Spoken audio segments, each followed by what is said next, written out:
Around Dodge City and in the territory on west, there's just one way to handle the killers and the spoilers, and that's with a U.S. Marshal and the smell of Gunsmoke.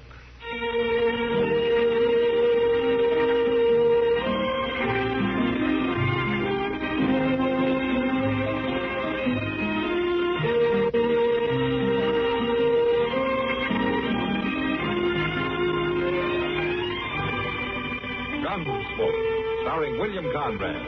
The story of the violence that moved west with young America. And the story of a man who moved with it. I'm that man. Matt Dillon, United States Marshal.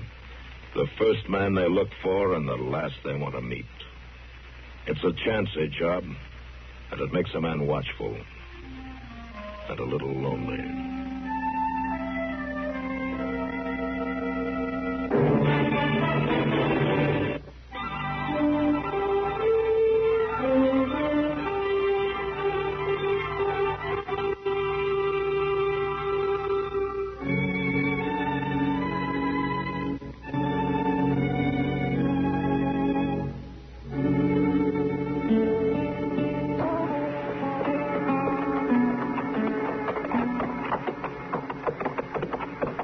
Nice morning, ain't it, Mr. Dillon? Uh-huh.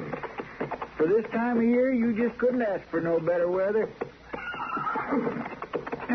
By golly, even the horses like it. I think they're more interested in that water trough than they are in the weather, Chester. Oh, there's old Buffalo Mary filling her wash bucket. I sure hope she ain't stirred up all the sludge off the bottom. Sludge doesn't bother the horses. Well, it does me. It's warm enough this morning, I figured I might wash up a little. You know, you've been saying that every morning for 2 weeks until you find out how cold the water is. I know, but I got my courage up better today. Yeah, sure. Morning, Mary. Morning, Miss Mary. Marshal, Mr. Proudfoot, I didn't hear you at all. Reckon my faculties are starting to go. No, you were just too busy, that's all. Doggone if that water ain't still pretty cold. Yeah, I figured it would be. How's the world been treating you, Mary? I reckon I don't see much of the world, Marshal. Except in this dirty clothes. Yeah, I get the same feeling sometimes. You keeping busy, are you? To tell you the truth, Marshal, if the day was 2 hours longer, I'd still be short of time. Oh, is that so? And if it ain't washing and ironing, it's packing water for the tubs. Cutting firewood to heat 'em. Oh, it's a tired full night. Sometimes I could just drop right in my tracks. Yeah, I know what you mean. I've been aiming to come by the jail and get them shirts of yours for the past 2 days. Now, I'll do it right now, Marshal. I'll leave my buckets here. No, Mary. Chester can drop them off this afternoon sometime. Yeah, would be kind of a help. If it ain't too much trouble. No, it ain't no trouble at all, Miss Mary. That's mighty kind of you, Mr. Proudfoot. Oh, I'm glad to do it. Truth is, I'm a little put out today. Piece of bad luck, as you might say. And, well, I'm much obliged to you. It's as good as done, ma'am. What kind of bad luck, Mary? Oh, nothing at all, Marshal. I wouldn't even bother your mind with it. Has that bruise on your jaw and that black eye got anything to do with it? I'd rather you just forget I said anything, Marshal. What happened, Mary? He said he'd come back and do for me if I was to tell. Well, for the land's Who sake. said he'd come back and do for you? It is Reb Sutter. Well, that no-count bully's been in more meanness than you can shake a stick at. Why did he do it, Mary? What reason did he have? It was my savings, Marshal. Oh, my great. I had them buried in my cabin, and I wouldn't tell him where. But he made me tell him before he was through. Took me 2 years, $48. Everything I got. I declare he ought to be hung. Oh, I wasn't going to say nothing, Marshal. Even if he hadn't threatened me. I wasn't aiming to put you to no bother. It's not me who's going to be bothered, Mary. Oh, it ain't like it was something big and important. It's big. It's important. And by the time I get through with him, Reb Sutter's going to realize it.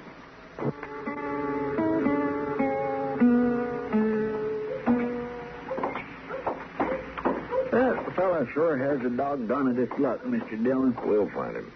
When I think of him taking old Buffalo Mary, saving as hard as she works, my blood just starts to froth up. Matt? Huh? Miss Kitty. Matt. Hello, Kitty. I've been looking all over for you. Oh? There's a job for you in the Long Branch. Oh, what's the trouble? We got one of those mean ones tonight. Drinking too much, pushing people around, trying to get a fight started. All right, I'll go have a look. Who is it? Reb Sutter. Reb Sutter. Well, we found him, Chester. Come on.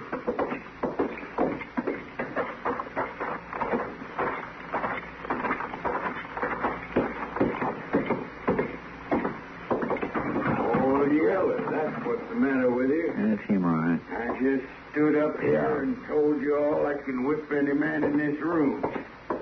Ain't a one of you got the blood and gumption to say me no on it. Maybe they're just going easy on you, Sutter. Well, now, if it ain't the marshal.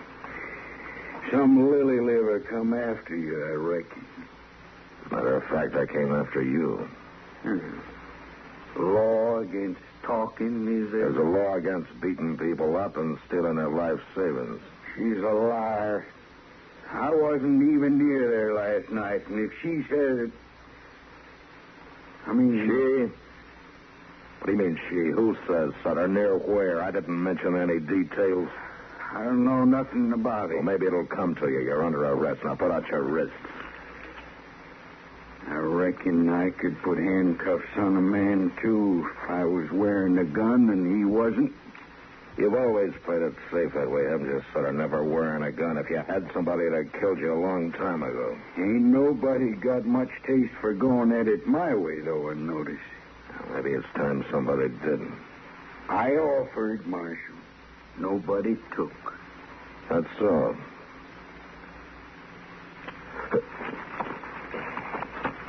Chester, here, take my gun, will you? All right, sir. All right, Reb, I've already told you you're under arrest.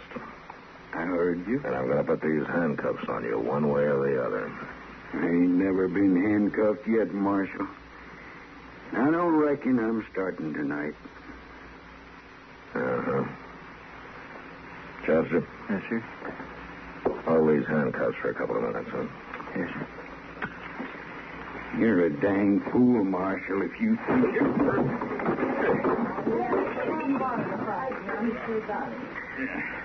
Why, you... I'm going to kill you for that. Maybe.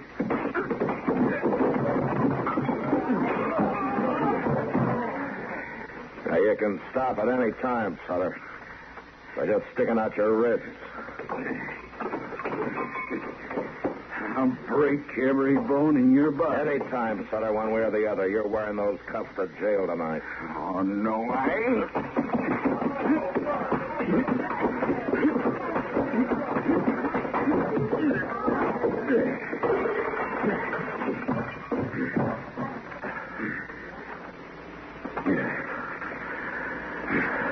Chester,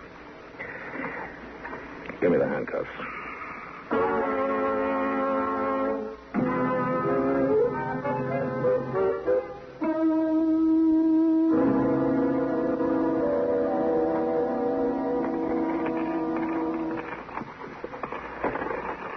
Well, I guess that's it, Mary. 84 cents, Marshal. That's all they had left out of Yeah, I'm afraid so. He managed to hit almost every saloon in town. 2 years of hard work. And he drunk it all up in one day. Well, he's going to jail for it, Mary, if that's any satisfaction. Well, Judge Bent says the case against him is solid. He hasn't got a chance of getting off. seems like there ought to be a better way somehow. Something that's got more justice in it. I mean, him going to jail ain't going to get me my money back. Oh, you may be right, Mary, but... Oh, I'm sorry, Mary, but I guess that's about all I can say. Oh, I ain't blaming you none, Marshal. I'm mighty obliged and grateful to you for letting more important things stand by while you took time to help nobody like me. Now, Mary, don't... Oh, I mean it, Marshal. It was mighty good of you. And you too, Mr. Proudfoot. Oh, well, I'm glad to do what I could, Miss Mary. I'll be getting on now. I'll have your shirts for you Thursday. There's no hurry. Well, good night, all. Good night. Doggone if she ain't right, Mr. Dillon. Just sending Reb Sutter to prison ain't going to help her none. Something harder ought to be done about it. Just as something is going to be done first thing in the morning.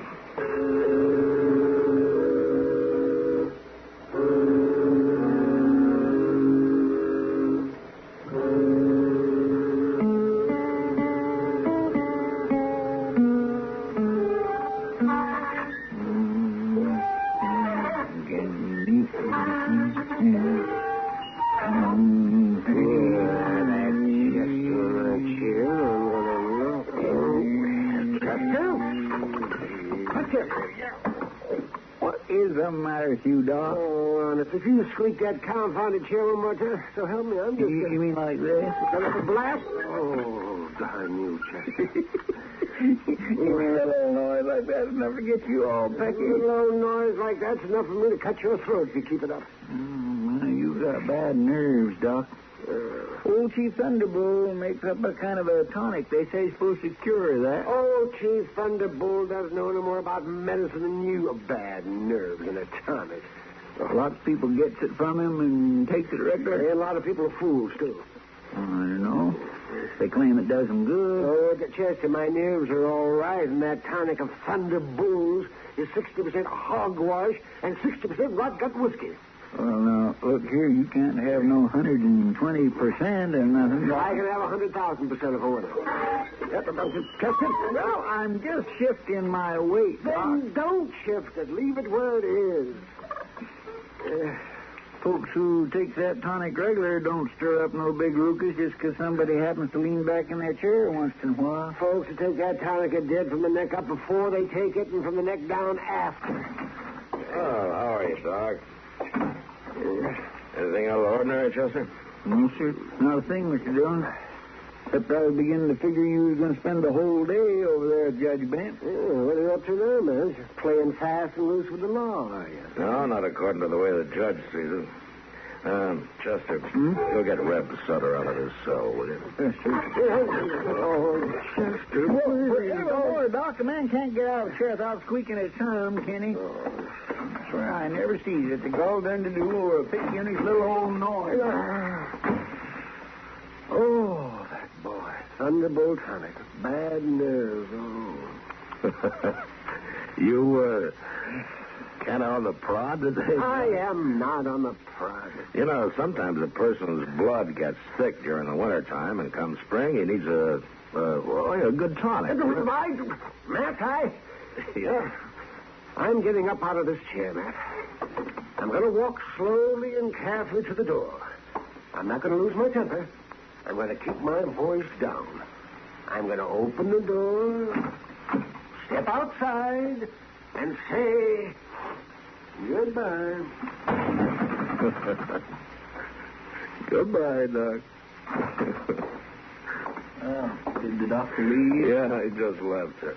Oh, come on in, Sutter. I want to talk to you. Yes, sir. Whatever you say, Marshal. Reb, you've had 2 days in the jail cell to think it over. You probably realize how things stand against you, don't you? Ain't good, I reckon. Now, if you go to trial, you're going to be convicted. There's no doubt about it. I kind of figured that, Marshal.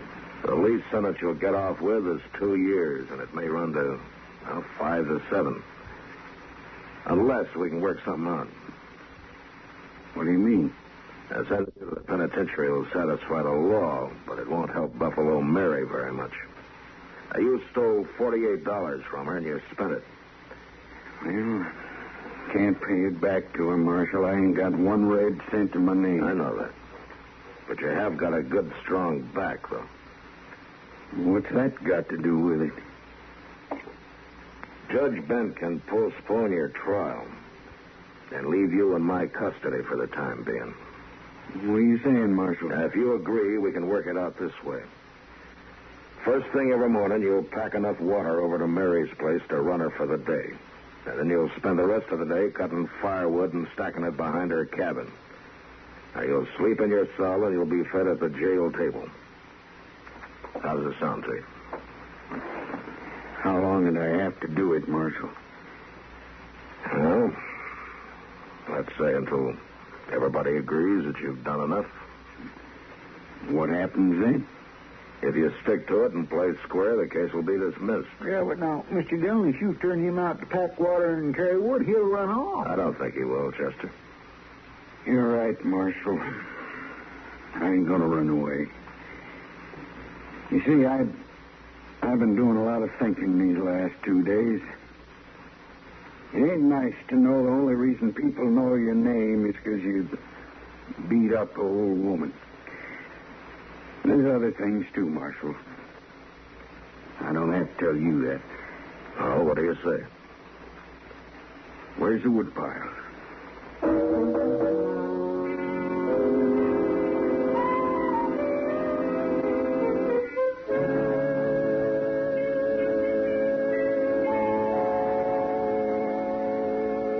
Buffalo Mary's coming down the street there, Mr. Dillon. Oh, is that so? Coming here, looks like. Well, I haven't got anything for her. I thought she was supposed to pick up those shirts tomorrow. She might have forgot what day it is. Good morning, Mary. Come on in. I ain't upset nothing important, am I? No, of course not. Nothing but a morning cup of coffee. Would you like to have one with us? Oh, well, much obliged, Marshal, but I done had mine. Yeah. How things going, Mary? Is Reb keeping at it steady? Well, that's what I come to see you about. Oh? I'd never have believed it, Marshal, but that boy's just been a working fool. Maybe he sees the devil over his shoulder. Why, in these 2 months, I've been able to take extra work enough to save $56 already. That's good. And not only that, he's got enough wood stacked up over at my place to last me for the next 3 years. That's what I wanted to see you about, Marshal. I told him that he's filled his bargain now that he could quit. But he keeps on working. Maybe you should tell him. You know, there's a funny thing about justice, Mary. Sometimes it's all bound up with a person's conscience. I guess I don't quite understand, Marshal. Well, I think in this case that Reb has to feel that he's paid his debt not only to you, but to a lot of other people, too. So let's let things go on for a while, huh? I'll just wait till Reb comes to us and says he's ready to quit.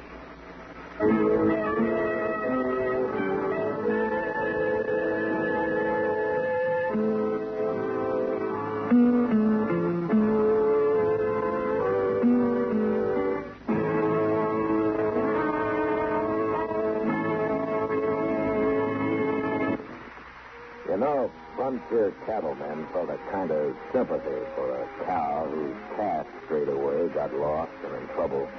They call these lost calves dogies. But next week, Dodge feels no pity for a woman whose son gets in real trouble and dies. And that was the worst. Gunsmoke, produced and directed by Norman Macdonnell, stars William Conrad as Matt Dillon, U.S. Marshal. The story was specially written for Gunsmoke by Red Suthers, with editorial supervision by John Meston. The music was composed and conducted by Rex Corey. Sound patterns by Tom Hanley and Bill James. Featured in the cast were Virginia Gregg and Vic Perrin. Harley Bear is Chester, Howard McNear is Doc, and Georgia Ellis is Kitty.